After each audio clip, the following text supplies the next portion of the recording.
Ladies and gentlemen, it's Monday night, 8 p.m. Central European Time, and we're live on YouTube and Twitch. And good morning, in case you're listening on a Tuesday, either on Spotify, Apple Podcasts, Spreaker. We don't know, but we wish you top of the morning, sir. This is episode 50 of season 2 of the Anglo-Italian pod. Boom, just like that. Before I introduce myself and my co-host, please follow us on Instagram at Anglo-Italian pod, on Twitter at Italian Anglo Pod, and give a cheeky little follow to our sponsor at Sports Club Maps. My name, as always, is Tommaso, and I'm joined by my very good friend and co-host, Mr. Happy Gunner, Rory.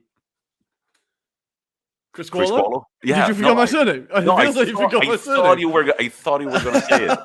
Thought you were going to say it. I am pretty smiley at the moment. I'm gonna get all the smiles in now before Wednesday night, right? I'm like, let's just smile as much now, then we'll put up with Wednesday, and then we'll hopefully start smiling again at the weekend. But what a good weekend! Maybe, well, we'll get onto it, Tommy. But I think we had a pretty good weekend before Inter played, right? We had a pretty good weekend. Let's that would be the last thing we talk about in today's pod. I'm fuming with Inter Milan at the moment. I have plenty of allegories that I could use to describe the situation at Inter Milan right now. But on Saturday, Mr. Chris Quallo and myself hopped on a beautiful little train and went to the angelic city of Monza. Now, Rory, do you want to describe the vibes when we got to the train station, please? Monza. Well, I think if you talk about people in the UK about Monza, it'd be like, oh, the Formula One, glamour, champagne, money. Within 5 minutes of getting out the station, we'd seen public urination and a drug deal on the street within literally 5 minutes. It was quite the greeting. Now, I know what they say, like when you go anywhere for the first time, you should get as far away from the train station as possible, as quickly as possible, right? And we did. It got nicer, I think. And then we finally got to the stadium, which was kind of difficult to get to, right? There was like... Sorry, Rory, I had forgotten about the public drug dealing. So Rory and I are waiting for the bus at a bus stop, and this man with a stroller with a live baby inside just starts chatting to a man, very shady looking man right behind us. And now I didn't see this, but I turn around to Rory, just like with his mouth open, and I'm like, what happened? And he's like, dude, that guy just purchased drugs from the street dealer. I was like, the guy with the stroller? He was like, guy with the kid? Yeah. Welcome to Monza. Yeah, but then we did get the bus. Well, the city during the bus ride, it didn't get much more exciting. Why didn't we use the car? Check the gas prices and you'll find out very quickly. Yeah.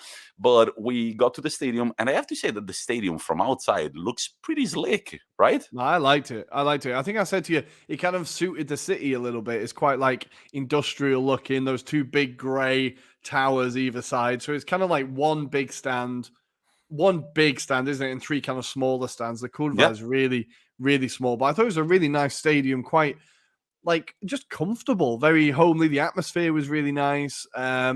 The atmosphere was good, actually. The ultras were going pretty hard. I wanted to take some photos, but I was afraid I'd get punched in the face. So I kind of decided against it. But the atmosphere was good. The game, what did you make of the game, Tommy? Well, of course, it being me and Rory together on a field trip, we missed the first goal with him. We had to walk to a faraway gate, and I think if the gate had been closer, we wouldn't have missed it. But so we missed the goal, which was the only goal for about 75 minutes of play. The game was, at first, we weren't from a very good perspective. It all looked, when you sit like right next to the pitch, right in front of the pitch, it all looks very flat. It's difficult to see the spaces and the gaps. Then during the second half, we moved, and it was a little better to see. I thought the game was pretty good. Vicenza, their opponents, they are in the relegation zone for a reason. There wasn't much. They were bad. And the red card really didn't help. I think they offered a little bit beforehand, and they got the red card, and it was like, right, just... I think they ended up with 3 shots in total. No VAR. No VAR in Serie B, so it was actually an old school refereeing, chatting to the linesman, like, is that a red card or not? And the linesman was like, yep, it's a red card. It was a pretty clear red card. It was last man through on goal, took him out. And then, as Tommy said, it took a very long time for the next goal to come.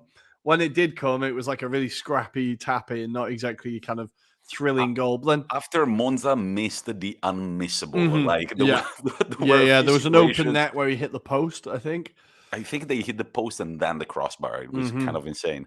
And then, of course, we see 2 goals in the space of 2 minutes, and we're like, all right, we're good to go. And as we're walking out of the stadium, just greedy to get our sandwich, of course, they scored the 4th goal. So we got to watch 50% of the goals in Monza. But I was very, very impressed with the Vicenza Ultras, the traveling fans. Yeah. They were on it. There was a beautiful scene with all their scarves in their hands, Arsenal colors, both teams. So Rory was definitely happy about that. I had to keep him away from the gift shop so that he wouldn't spend another 40 euros on a football kit that he doesn't need. But overall, I had a good time. I'm glad we went. No, I'm definitely glad we went. And like the one player who did stand out for me for Monza, Velotti is a really exciting player. I saw him dribble, like really good at picking up the ball, very direct, dribble past players a couple of times. He did get man of the match in the end. And I think he's a really, really key player for them. But he's someone that has kind of been catching the attention anyway, Mattia Velotti. So he was someone that stood out for me. I want to say, he was at Spal last year. I want to say. Okay, nice. But I think there was a few players like Pereira had a good game, and like the back three, we saw Paletta, the ex-Parma player, that was exciting. But I think there's a few decent players there for Monza. They play some nice football. They just need to be a bit more clinical up front because that game, even though they won 4-0, could have been a lot more comfortable. Way more comfortable. Yeah, he used to play for Spal, so I remembered correctly. And he used to play, he's from Vicenza, actually. So it was a bit of a derby for him on Saturday. Beautiful experience. We wished we could meet Silvio Berlusconi, the man himself, but we didn't get to meet him. Next time. But before we move on to Serie A and the Premier League, just a quick, because Serie B is exciting this year.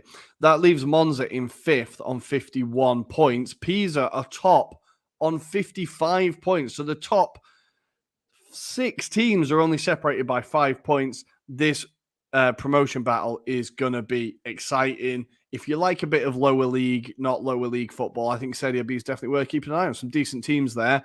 We're hoping to see Monza in Serie A next year. And our friend Adam from the Hopeless Wanderer pod is asking a random question. Does Berlusconi have shares on Monza? He's the owner, dude. He's the full-on owner of AS Monza, I want to say. Yeah, AC Monza. AC Monza. It's him and the guy who used to be at Milan, right?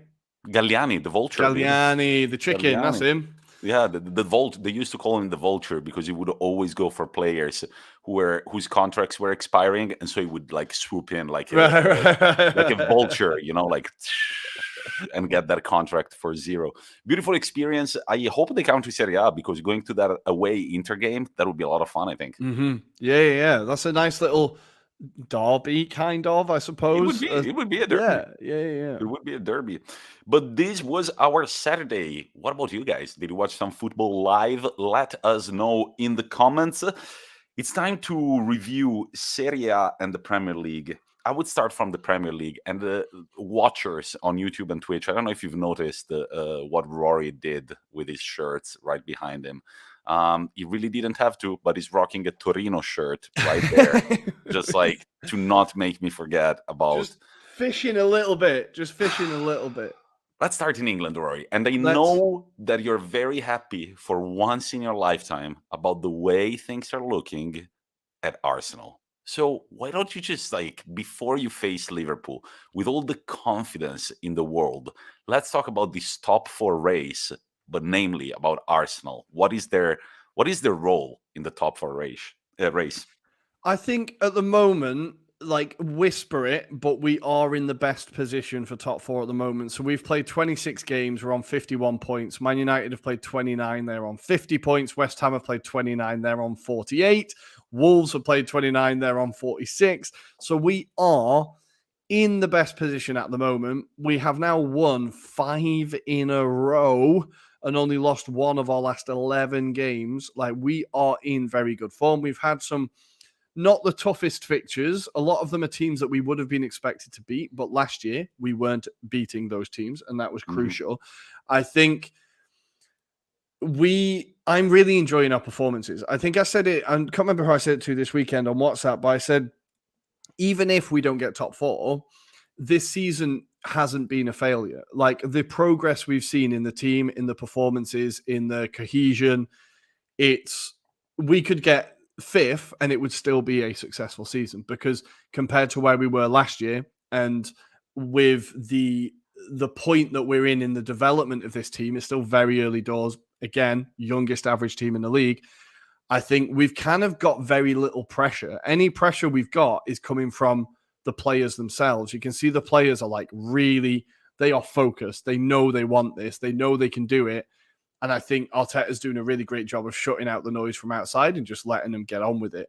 I The mean, players Thomas now, Partey scored, so things must be looking pretty good. and he for hit the the team, crossbar right? with one of his long ranges as well. It hit the crossbar. I so wanted it to go in. He could have got a hat trick. There was Martin Ødegaard and Partey did the post match, and the guy, I think it was Jeff Shreve, said to him, "You could have had one more." And Ødegaard just said he should have got a hat trick, and was like laughing. He was like, he definitely should have got a hat trick. But speaking of those two, Partey and Ødegaard, these are two players that I really want to talk about. Like, Partey said before Christmas that Arsenal fans had only seen him at 4 out of 10. He said, my performances have not been good enough. This is not where I am. And we are starting to see him now. Since that Man City game when he absolutely ran the midfield, we are seeing Thomas Partey. He is unbelievable. His ability to find space, just keep the play moving. He's got a really good relationship with Martin Ødegaard, who I'm going to just go off on for a little bit, because I cannot believe we have got this player for 30 million. We have got, I honestly think, someone who's going to be one of the best number 10s in the world. This guy is unbelievable. He's been rated. You're talking about Ødegaard. 15. I was still at Partey. I was confused, but no, sorry. Yeah. Like, this guy's been rated since he was 15. He seems like he's finally found a place at Arsenal that he's happy. He's going to be the number one guy. And it's not only his vision, his ability to pass, his ability to find space, his skill. It's his work ethic. This guy is running more than every other player on the pitch every time he plays. This guy just runs forever. I'm absolutely in love with him. Him and Saka have got a great link up on the right. Like, they're really nice little intricate 1-2s, finding each other in space. He, like I said, he's playing great with Partey. I think we've got this player who I cannot believe Real Madrid let him go for so cheap with no buyback clause. It's mind-blowing. I think he's one of the better signings this season, and he's been unbelievable. So players like that really finding their groove, as well as Thomas Partey, as well as Saka, Smith Rowe, Martinelli, all these players together, you can see the cohesion forming. And I think top 4 is ours to stuff up. But we've still got some tough games. We've got Liverpool at home. We've got Chelsea away. We've got United at home. We've still got some tough games to play. So it's definitely not done, but do you agree with our friend Steve Cole, 1984? It would be a failure if we don't get 4th, seeing where we are now. And then Chris Hamilton saying, would it, considering the start Arsenal had? And Steve said, we have 3 games in hand and the conversation is ongoing. What do you have to say, Rory? I think I think it's still like a 4th would be an overachievement for this team. It would be an overachievement. Nobody expected it. So I think if we got 5th, I would be disappointed. Of course, I'd be disappointed because we are in a very good position. But I don't think it could be turned around and go, oh, Arteta's bottled it. The players have bottled it. Like, this is, as I said, in the development of this team, it's still early days. I think it would be painted as a bottle job, and it would be painted as like a failure. But I honestly don't think it is. If you ask any pundit or anybody who watches football before this season, all of them said Arsenal 9th, Arsenal 10th place, Arsenal 8th. Why have they signed these players? Wasted all their money. This has been an incredible season for what people expected. So I hope we get 4th. I really, really hope we get 4th. But if we don't, I'm not going to see this season as a failure. I think I've seen enough that this has been a successful season. Number one, I want just to say you were talking about Ødegaard, and I went to look at the Real Madrid recent transfers. I can't believe that Real Madrid got rid of Ødegaard, Hakimi, and Theo Hernandez on the wings.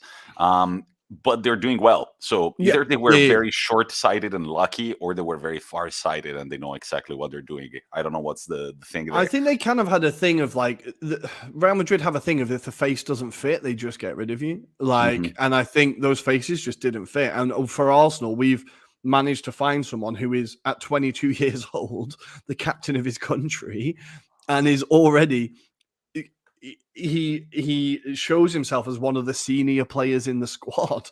Like Yeah. you can see that he is captain material. He's a leader. He's absolutely running that midfield, and I think I'm so happy we've got him. He's the player that we wanted Ozil to be, as in he actually runs and puts a shift in as well as the skill and the vision and the passing. Like some of the touches he had this weekend were absolutely ridiculous. He was having a lot of fun out there, and I just think he's really beautiful player to watch. So as you can see, I'm repping the Norway shirt. I'm falling in love with him a little bit.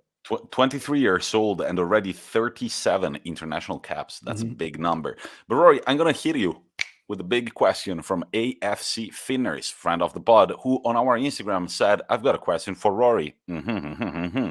If Arsenal were to make it top 4 and spend the Champions League money on the transfer market, who are the top 3 names that you would go for?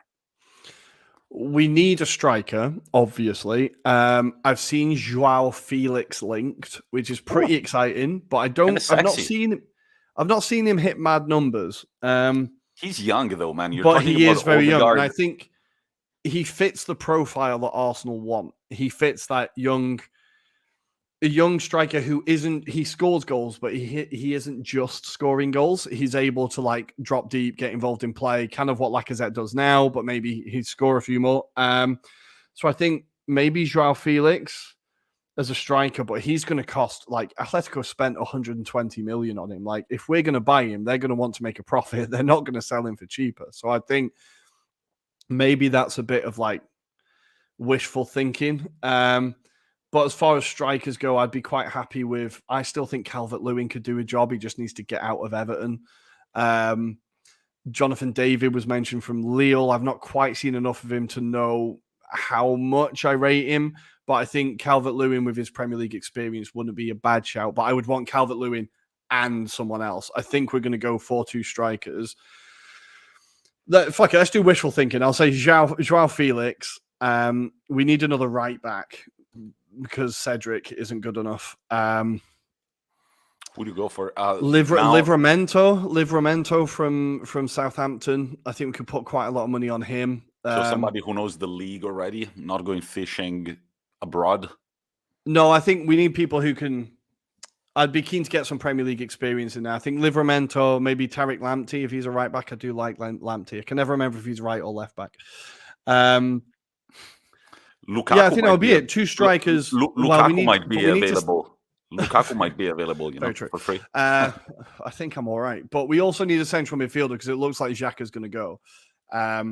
So I'm just going to say, fuck it, Marco Verratti. Let's go Marco Verratti. Let's do that. All right. AFC Finners was getting a real answer up to a point. We've talked about he needs rescuing from PSG, man. He needs rescuing. Honestly, can I say something? Number 1, Marco Verratti is probably mad pissed about what's going on at PSG. Number 2, he loves a glamorous lifestyle. So from Paris, he wouldn't go to fucking, Roma. He would go to either London or Milan, I feel like. So Milan, maybe. Who knows? We will see. Luka Jovic from Real Madrid could be a good addition, says the hopeless wanderer, who remembers a person whose wife even might not remember. Luka Jovic. What's ever happened to that guy ever since he moved to Real Madrid? It's kind of been massively hit and miss for him, I think he had a few injury issues, and then that season, like last season, they really weren't good, were they? I think there was him and who else did they sign? And it was just complete car crash failures. But I think Jovic, again, there's still a player in there. Like there's just some players need a restart. Like Aubameyang needed a restart at Barcelona, right? Sometimes you just need it. So again, yeah, a player I definitely wouldn't be mad about. And I don't think he'd be that expensive. Because I think as much as our owners are going to invest, we're not Man City rich. A certain Luis Suarez might need some relaunching, and I think honestly, we tried once and we fucked it up. I think honestly, I like our friend Adam from the Hopeless Wanderer suggesting Luka Jovic. I think that if in this team you put somebody who needs redemption, that can be really the spark to make it big. And just a thing that I personally think, Rory, you'll tell me if you agree or not. I think that Arsenal need 2 things. They're very basic, but they need to, number 1, be a little better, more cynical in front of goal, score a few more goals. And the other, which is kind of an exception this year under Arteta, concede less goals. They're two very basic things in football, but I feel like this season has not particularly been good considering how Arteta pays attention to the defense. Well, I think that's fair. We've conceded 29 goals this season, which is less than Man United, less than West Ham. Still one goal per game. Sorry? Still more than 1 goal per game. Yeah, but considering where our defense has been, that's better. I think our centre backs, we've got a lot of clean sheets this year. It's just that when we get beaten, we tend to get slapped, and that's kind of what's happened. Speaking of which, Wednesday. But I think that you can see the defense is getting better between Ramsdale, the partnership with White and Gabriel, which I'm really loving. Tierney on the left wing, and Tomiyasu when he's fit. Like Cedric, he's a perfectly fine stand-in, but defensively he's just not good enough. And I think once Tomiyasu comes back, you'll see that solidity return again. And then it's just about getting Xhaka and Partey to shield that midfield, because we've seen when we've played better teams like Liverpool, Partey on his own, he just can't do it. Xhaka on his own, he just can't do it. So we need another one, a replacement for Xhaka, basically. It looks like he's going to Roma, like Mourinho still wants him. So we need someone who's going to replace him. I'll get back to you with the names off the top of my head now. I can't really think of who I'd be after. Let's take a step back on Saturday. Liverpool defeated Brighton 2-0 away from home. Goals by Diaz, who also got badly injured, I want to say, after that punch from the Brighton goalkeeper, and a penalty by Salah. And about this game, I want to say that I was with Rory as the game was unfolding, and a certain Liverpool fan who might go by the name of Chris Hamilton, while their team were up 1-0, he couldn't stop whining about everything that was It was a fucking awful tackle from the keeper, to be fair. Like, that's a red card. Honestly, since I played as a keeper back in the day, if I did that foul at any game that we played, it would have ended in like fist fight, and I would have been assaulted even by my teammates. I think, like, dude, we can't defend you. Just let me punch in the face. No, that was and Chris admits to it. I was ranting. He says, yes, Chris, it was just funny to me because I was just like, what else does this guy want? They advance in the Champions League. You're winning. They are pretty much, they are up there winning the league. They're winning this game. What is this guy complaining for? That's so beautiful when it happens, though, to your own team. So Liverpool defeat Brighton at 2-0. Brentford defeated Burnley 2-0 with a beautiful assist from the man himself, Christian Eriksen. Pinpoint assist. Welcome back, Chris. But then we need to talk about Manchester United, Tottenham. Ladies and gentlemen, we may forget about these names sometimes, and we're going to get to Messi. We need to talk about what's going on at PSG at the end of this episode. But sometimes you will forget about Cristiano Ronaldo and Leo Messi, but then these performances are just pulled out of the hat, and you can't help but say, wow, in these 20 years of football, I have witnessed greatness at its finest. What was that? It was a very accommodating Tottenham defense and a very slighted Ronaldo. The fact that he's been dropped the past couple of games, was dropped for the Manchester derby, I think he was bound to come back and just be like, really put it in Ranić's face. To see him do it against Spurs, brilliant. I think that basically takes Spurs out of the top 4 race. I think they're kind of done now. They're 6 points behind. They've got a game in hand on United, but I think they're just a little bit too far now. They'll get 6th or 7th, but I think top 4's maybe a bit out of their reach. For United, it's one of those things where, as an Arsenal fan, it worries me because I'm like, oh, they do just get results because they do still have some world-class players. We haven't got any world-class players yet. They have, and Ronaldo does make a difference. What I did like about this game was Sergio Romero being an absolute prick to Harry Maguire. The second Maguire scores the own goal, he goes into his face like, and then he loses. Romero did it in another game, I want to say against Aston Villa, maybe, where they lost it afterwards. So a nice little karmic justice there for being a shithouse. But for United, it's a big win. It's a big win, an important win, because this has been a hard run for them, as we said, like Man City, Atletico. They've now got Atletico midweek, a game that they could still get through, and that team would be in the quarterfinals, which would be a bit mad. It would. But it's big for them to get that momentum and be like, during this big run, during this hard run that everyone's been talking about, we've got to win. So I think it's a big result. Spurs managing to stuff it up. They're such a bad team. They're such a bad team. And the thing is, whenever they win, their fans go on like they've got the greatest players in the world. Then whenever they lose, they just slag them out for the next 3 days. And you're like, okay, right. But you look at their record now, it's win, lose, win, lose, win, lose, win, lose. There's like zero consistency with Spurs at the moment. Yeah, out of the top 4, that's a bold statement, but at the same time, looking at it's so difficult because they have 2 games in hand. It's difficult to foresee. It's really going to be about the games in hand, but they are below Wolves as things stand right now at 45 points with 2 games in hand on most teams, especially Wolves and West Ham, who are right above. Let's move to Sunday, though. Let's remember also that Cristiano Ronaldo has officially become the player with the most goals in official competitions. Cristiano Ronaldo. It's kind of exciting, though. Can I say it to think about the fact that we've seen all of Ronaldo? Like, it's not one of those TV shows that you kind of start midway through and then you're like, yeah, I'm a fan. Like, we've seen Ronaldo since the very beginnings. Like, I remember Ronaldo at Sporting, honestly. That game between them. I remember him at United when all he did was step overs and get kicked off the ball. And you were like, oh, this guy's going to last 5 minutes. And then one summer he came back and he was jacked. You're like, holy shit, who is this guy? Like, it was a quick turnaround. The most Premier League thing I remember about Cristiano Ronaldo is when he perfectioned that move that would just like sprint full speed and then you steer at the last second and you would see defenders just like get out of the stadium and like slide out of the stadium and then you just had all the time in the world to just look around and decide where to pinpoint the pass. Congratulations, Cristiano Ronaldo. On a Sunday there is a game that made Rory a very sad panda. South Park reference. The Despot Derby.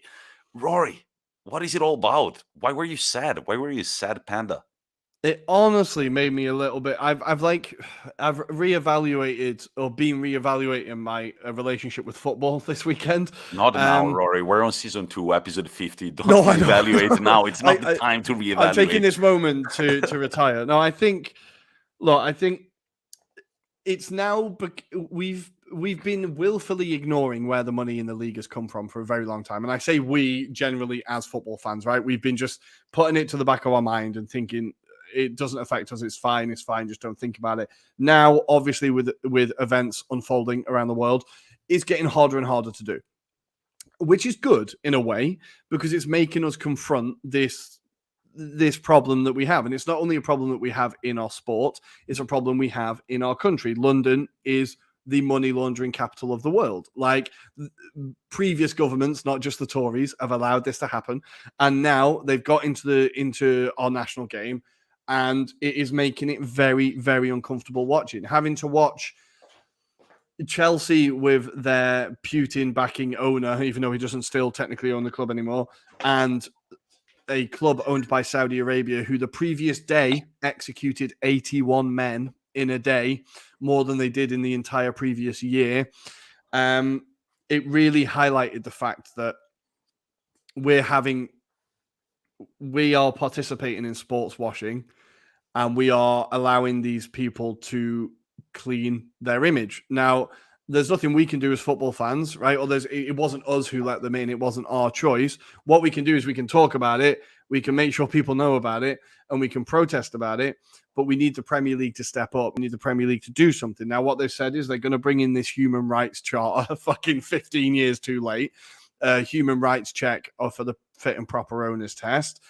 But then you look straight away today and a Saudi company was linked with buying Chelsea. So it could be another Saudi company who have no links to the Saudi government, much like the people who own Newcastle. And all of a sudden, we've not only got more corrupt, human rights abusing owners in our league, we've suddenly got a clash of interest because you've got one family who own 2 clubs in the Premier League. Like, this is not a problem that's going to go away. And it's just made me really fall out of love with the game a little bit. And what I mean is I love the game of football, but I'm starting to hate a lot of modern football, and I'm finding it more and more difficult to like care about it beyond will Arsenal do well? You know what I mean? Like I find it really, really difficult. What do you think about it? Like, we're going to get onto the managers having to talk about it, but How does it make you feel when you see that, like these two teams?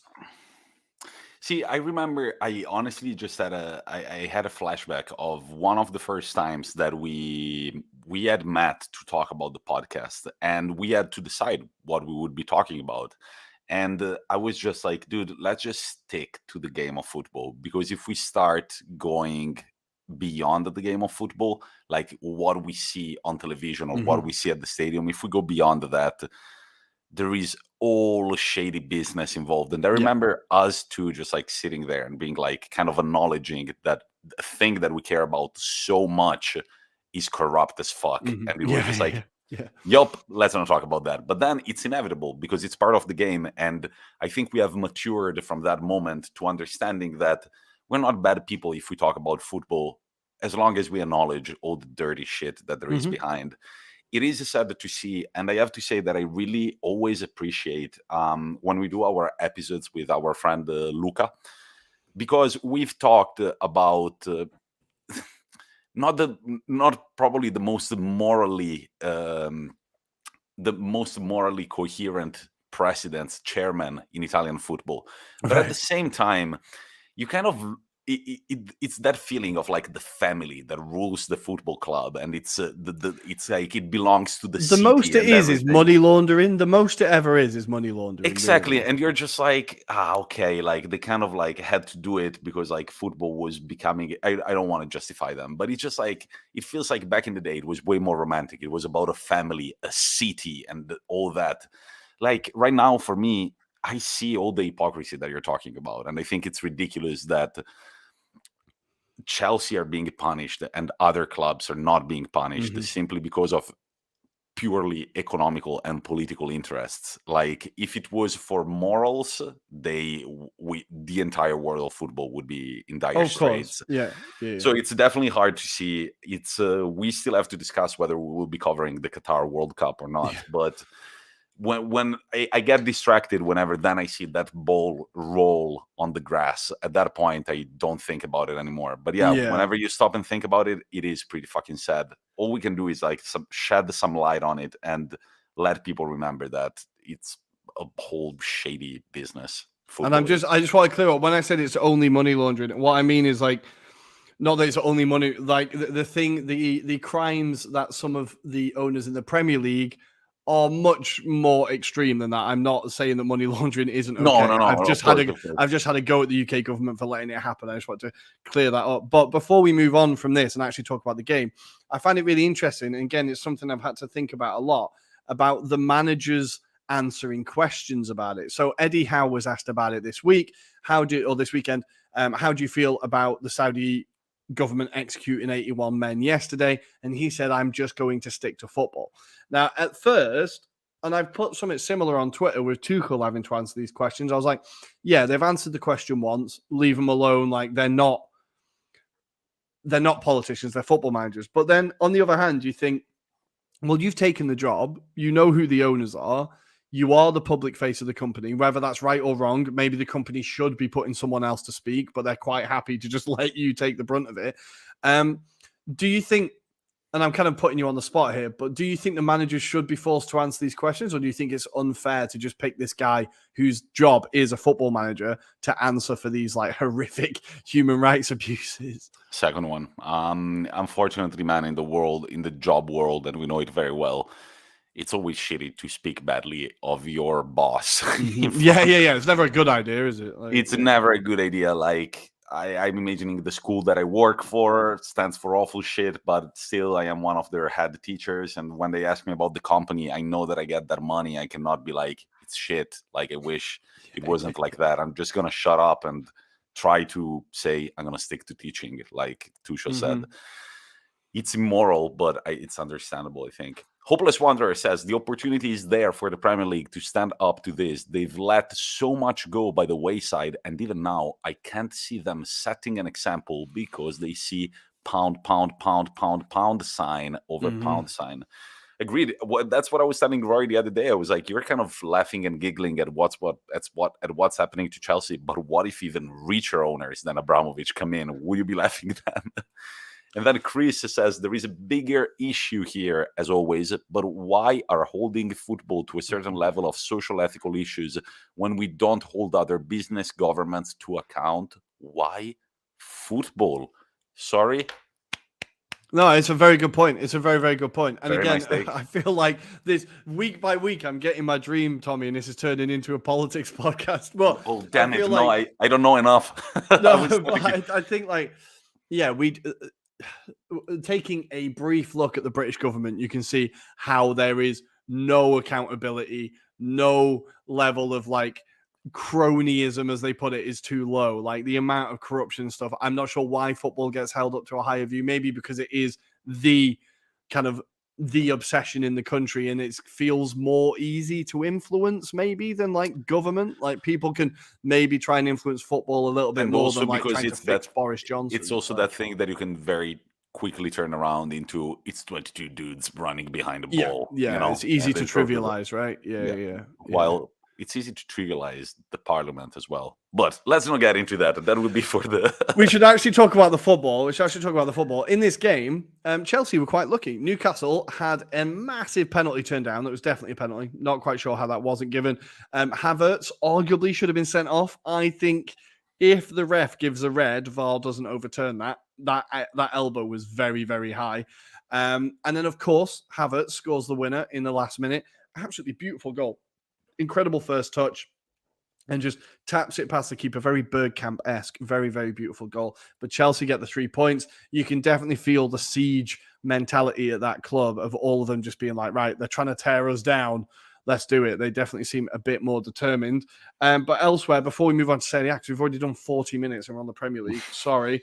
We need to quickly talk about the relegation battle. And I'm pretty happy. Leeds have won a game. Leeds won in the best way possible. 94th minute winner from Leeds native Joe Gelhardt.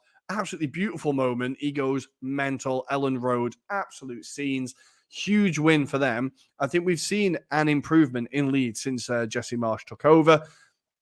We can see them being a little bit more sensible. Bamford started this game, which made a big difference. If they can get him back up front and back sharp, I think they've got a massive shout, especially as Everton look in a lot of trouble. They look like they are in a lot of trouble. Now, before we say this, they do currently have 3 games in hand on Leeds United, and they're only 4 points behind them. So it's definitely mathematically possible.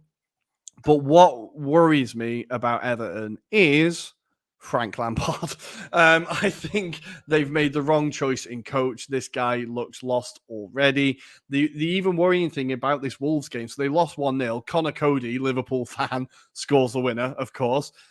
But what worries me is Everton actually weren't that bad. They played all right. They had some chances, but they still couldn't win. And you're like, oh, it's starting to feel like even your luck is running out. It's not that you're just bad. Your luck is starting to run out as well. I think we could see Everton get relegated. I think it's going to be Leeds 2004, 2005 when they got relegated. They're too good to go down. Oh shit, they're down. I think this. And that's what our friend Chris, the Scouse, is begging God. Big fan of the pod, in case you didn't know. He's a customary listener of the pod. He says, please, God, relegate Everton and, in quotation marks, super Frankie Lampard. To see Lampard relegated would be beautiful. I like Lampard. I like Lampard. He's a Tory. Fuck it. He votes Tory. I don't like him. It's not a political podcast. God damn it, Rory. And cheers to all of our Tory listeners. I gotta say it. Guys, come on.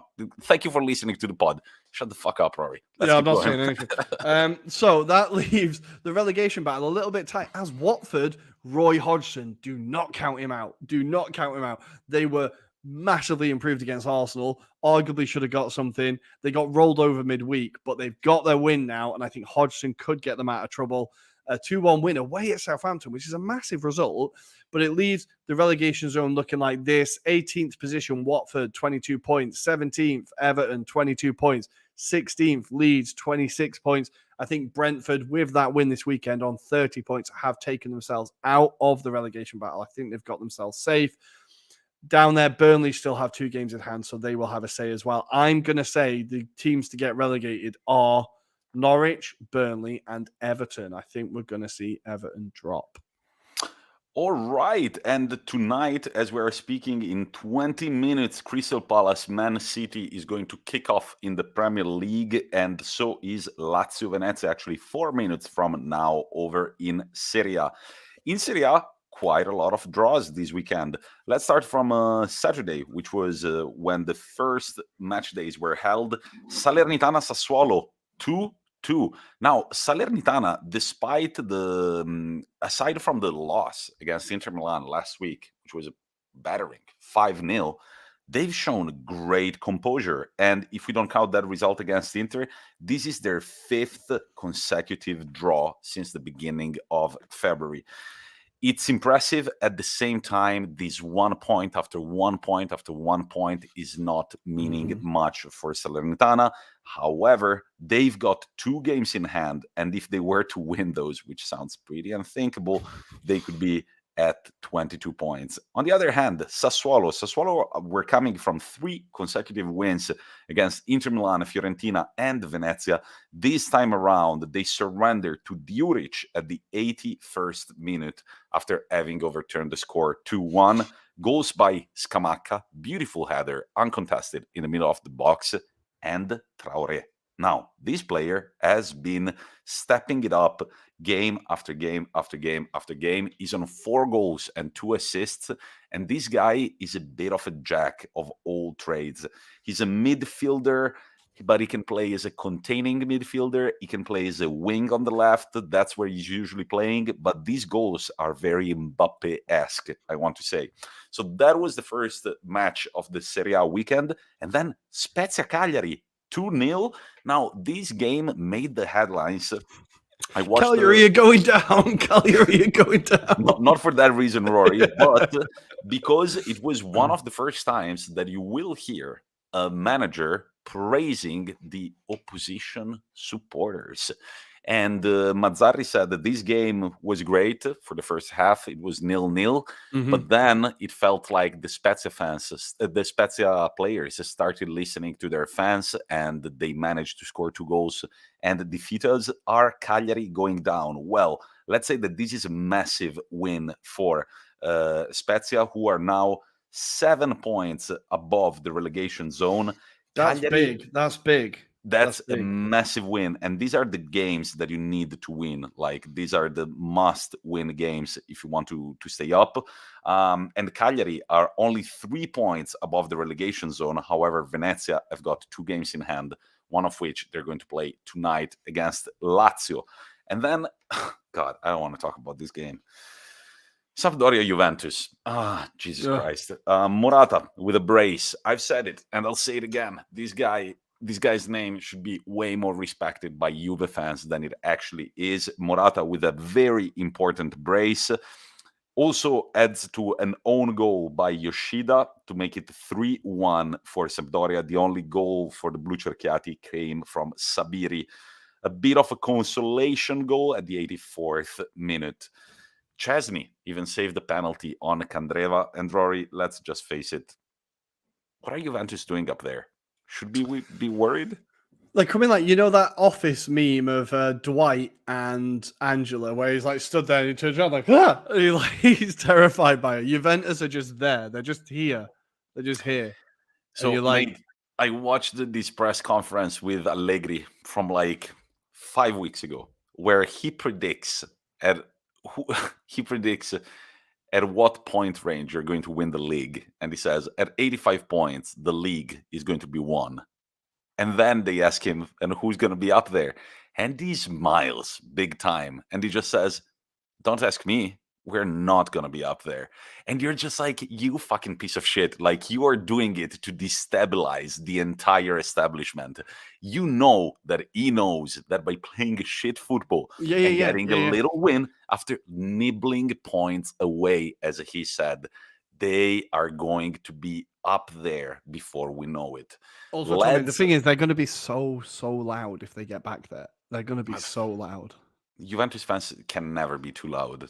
That's one thing about Juventus fans. They're loud, but then they have to go back to the sewage. Our friend Chris says, "Lads, Juve are in it. Sorry, chaps." Well, the standings right now say that Juventus are fourth with 56 points, only 3 points behind Inter Milan with a game in hand, 4 points behind Napoli, who are having intense diarrhea looking at the rankings, and Yeah. and 7 points behind Milan. Look, I don't think they can win. I don't think they will win the league, but I think that they can cause quite a few problems to the top teams in Serie A at the moment. Also because AC Milan win thanks to a Kalulu goal. Do you remember my reaction when that went in, Rory? I was like, God damn it, fuck AC Milan. They're just like Kalulu scores from outside the box. And I have to say that AC Milan are adopting the Juventus mentality. This is their second 1-0 in a row. And before then, they had drawn against Udinese 1-1, 2-2 against Salernitana. Let's say that they're not the most informed team in the league, I want to say, but they are getting the results they need, unlike the other team from their city. On Sunday, we had a Torreira goal to make it 1-0 for Fiorentina against I miss Bologna. him. I miss Torreira. I miss him. Do you? I really think there's a player there. I think he's so There is. good, and I think he could still do a job for us. He just needs to be used properly. He could definitely do a job for us. Fiorentina currently on 8th position, while Bologna are not going through the gayest period of their history, I want to say. Only one win in 2022. A lot of losses, Christ. a lot of draws. They're kind of in nowhere land. They're a bit on the beach, as Rory taught me to say. They haven't much to fight for.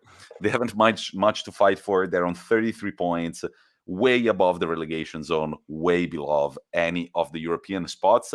Big win for Napoli away at Verona. Now, as awful as it sounds, I have to say that I appreciated the shithousery from the Verona supporters. I sent you the picture. Do you remember, Rory? Oh, Tommy, it's bad though. It is bad, but it's shithousery between clubs that despise each other. The Verona fans did give both both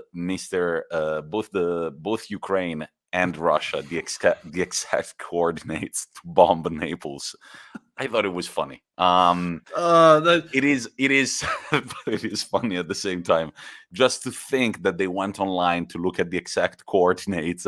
They had a little meeting where they talked about the banner, and then they actually made it. I don't know, makes me smile. I think it's shithousery. Yeah, I suppose.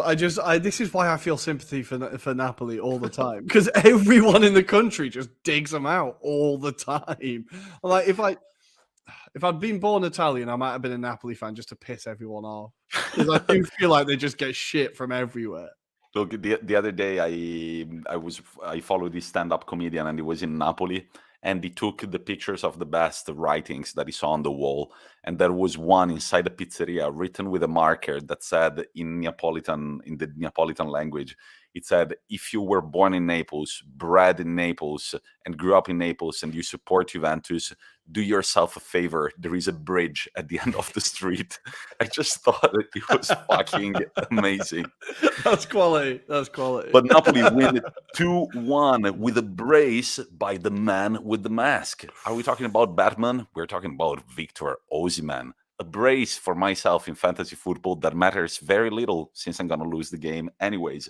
But since we talked about Batman for a second, guys, yesterday morning I went shopping for sunglasses. I was waiting for this, by the way, guys. I've been waiting. He didn't warn me about this, but I've been absolutely waiting for it the entire show. I was like, when is he going to do this? Do I kind of look like Pattinson in the Batman movie when he's reading the newspaper? You should watch it, Rory. It's the greatest movie of the year. I'm not playing along, right? I think I look killer in them, but this was because we were talking about Osimhen. 2-1 against Hellas Verona. Verona only goal by Faraoni. Napoli are keeping their title hopes alive, and this was a much needed win after the loss against AC Milan. Atalanta Genoa 0-0. Genoa, another draw for Genoa. Another draw for Genoa. They should just understand that this is their 7th consecutive draw, and in these 7 matches, they've only conceded 2 goals. Now, they're becoming a problem, not because they're going to survive. I don't think they will be surviving, but because whatever team they play against, the other team cannot score a goal. This happened to Inter, this happened to Roma, and now this happens to Atalanta. It's unbelievable. Ever since Fiorentina put 6 past them, they've only conceded 2 across 7 games. 7 consecutive draws. If there is any Brighton and Hove Albion listening to this, please remember, you We thought you had found it your bad. twin team. We found your twin team. Well, Hopeless Wanderer is asking, can they survive if they draw the rest of their season? Well, if Salernitana keep doing the same, it does make a lot of sense. You can see how there is never going to be an overtaking there. Shall we read the So standings? I'm just trying to find the record for most consecutive draws. Tommy, keep going. Yeah, well, Salernitana are last on 16 points, 2 games in hand. Genoa, no games in hand, are second to last with 19 points. Venezia are currently playing Lazio, so they have only 1 game in hand and they're on 33. I think Genoa and Salernitana are both going to be relegated. Udinese Roma, on the other hand, was a very good game, quite an exciting game. Molina with a beautiful goal. And now this guy has been really performing as a right wing for Udinese this season. Nahuel Molina, he's an Argentinian, 23 years old, already 5 goals and 1 assist. And the thing about this guy, he knows exactly where to hit the ball. Go check the highlights. It's a beautiful goal from outside the box. It was 1-0 against Roma, but that is not enough against this Mourinho's team, who has found their 6th goal in the season, and they just fell down after the 90th minute. Damn it. I thought I was cool as Batman. You were making a really transient point, and then just on my chair. Damn it. Pellegrini with a penalty that, in my opinion, was not there. Draws the game at the 94th minute. This is Roma's draw after their 2 wins against the Spezia and Atalanta. I don't know about this team. Like a week, I want to say that they're going to make it in the European territory. The other week, I'm not sure about it, and I think that they should try and improve and not perform in the Conference League again. But finally, we get to the game that I wish so much I didn't have to talk about. Torino-Inter 1-1, and I would like to say Torino-Inter 2-1 because that was a penalty for Torino that wasn't given. The referee and the VAR were given a 3-match ban in the Serie A for not having given that clear-cut penalty. However, Chelsea fans, listen up. They're going to be refereeing your game against Lille in the Champions League. Now, I don't know what to say about Inter, really. After the first half, I was seriously considering not watching the game anymore. I saw very few exciting things in that game.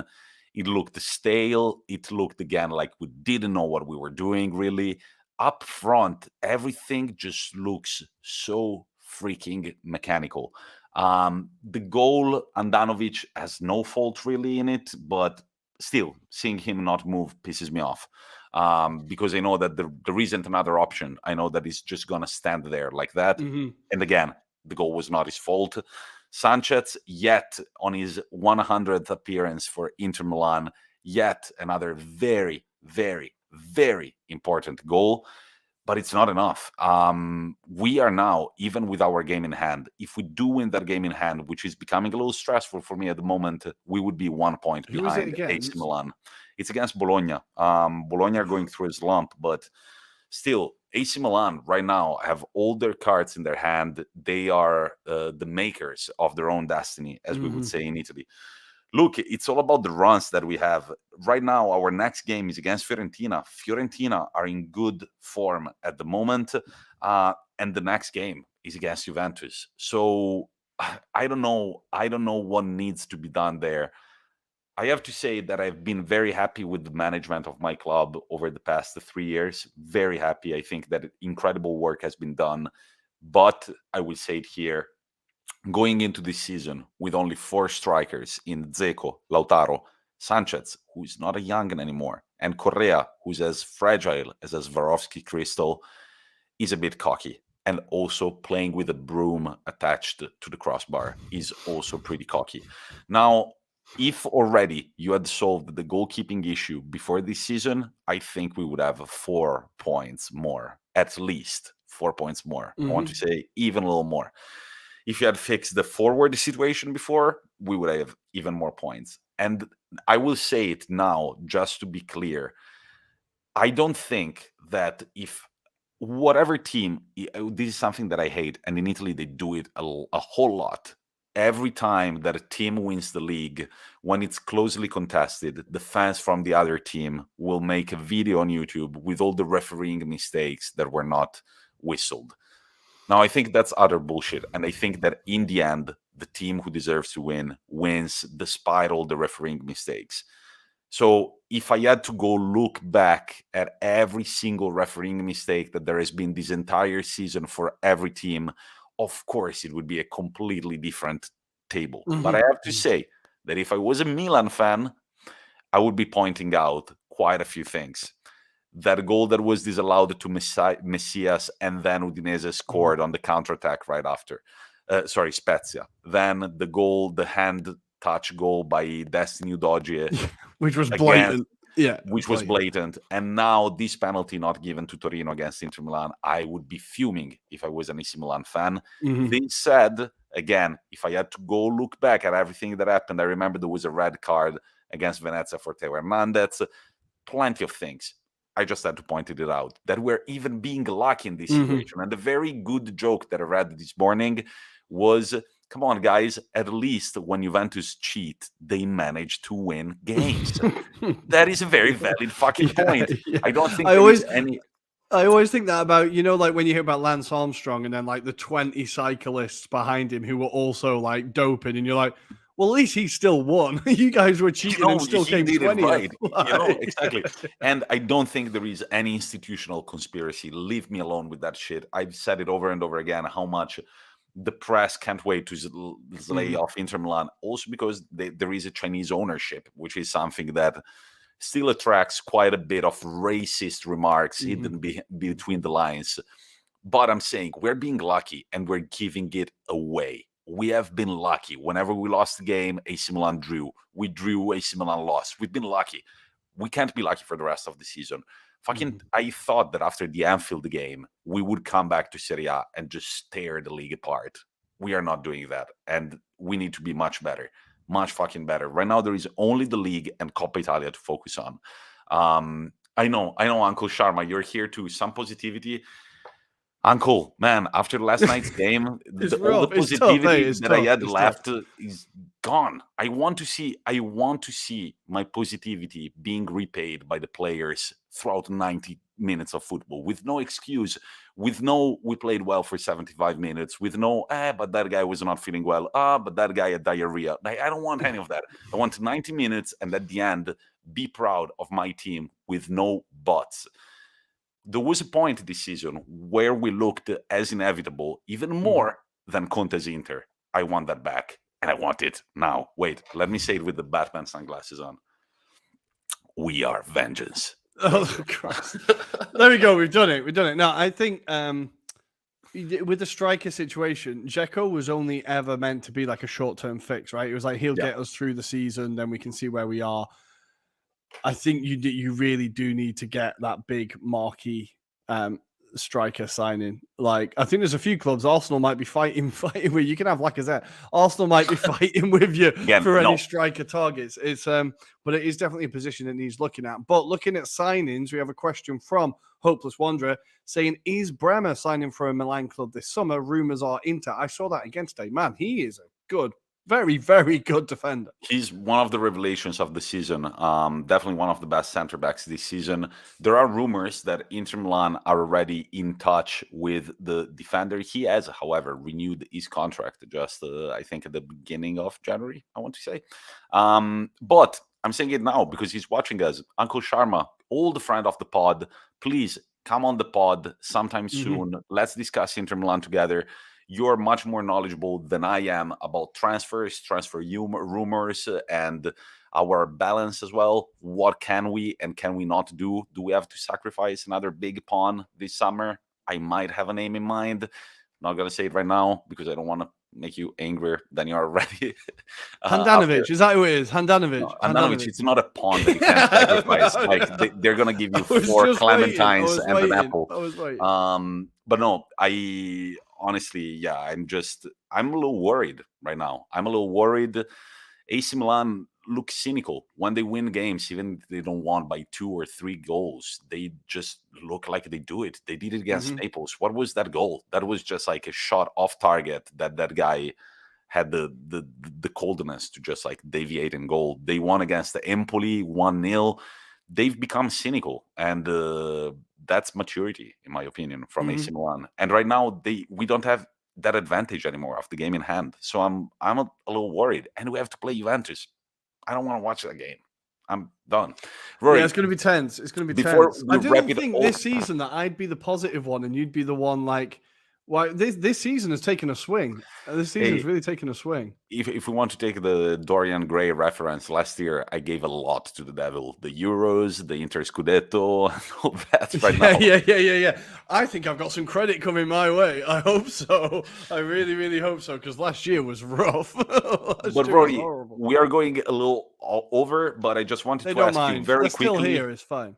Yeah, I just wanted to ask you very quickly, what do you think going all the way to France about Neymar, but especially Lionel Messi being booed and abused during the PSG Bordeaux game? I think it's really sad to see. No one wanted, well, for Messi, let's make that clear. I couldn't give a shit about Neymar, but I think no one wanted to see Messi go out like this. I think it's a move that he didn't want to do. He didn't want to leave Barcelona. He didn't want to. He didn't want to go to PSG. They're the only club that could afford his wages, right? You could say, okay, go back to Argentina and just play for free or whatever, but that's not realistic, is it? I think it's just a really sad way to see his career end. I think the PSG fans are massively spoilt. I think it's a little bit of like, yes, you would be disappointed about how they threw that game away, but to put all the blame on two players seems a bit, I don't know. I feel quite sad for Messi. I do feel like it's kind of Ronaldo is going out, okay, in not a great Man United team, but he's going out swinging and he's scoring goals and he's coming up with big moments. And Messi's just kind of fading into retirement. I find it quite sad. It's like definitely the end of an era, right? What do you think of it?